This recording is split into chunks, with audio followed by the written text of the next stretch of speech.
السلام علیکم تماشابینان عزیز و محترم. ماه شریفی رمضان مبارک. قرب اسعار ملی امروز 18 اپریل.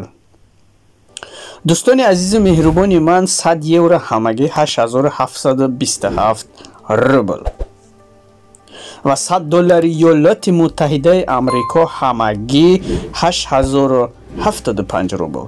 لایک را زیر کنین، مرا الهام میآید. 100 یورو برادران عزیز ما 1358 سومانی و 100 دلار ایالات متحده آمریکا 1256 سومانی. نوشکی جانت شوه، شور باشه. یک دونه 5000 روبل اگر شما پریود کنین 785 سومانی.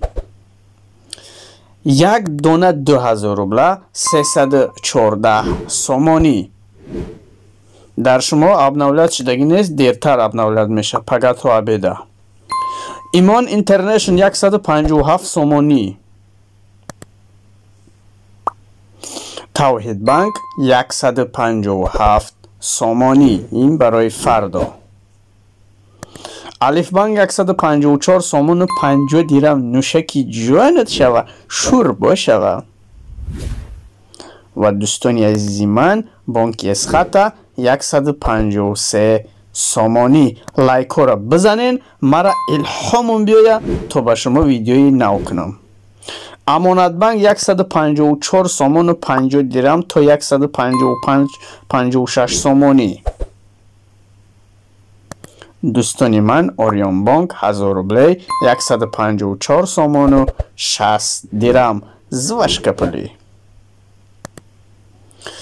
دوشنبه سیتی 150 سومانی. ایدوی می اومدگی به همتون مبارک شوه، قطارک شوه. سپیتامین بانک 1000 روبل 154 سومانی.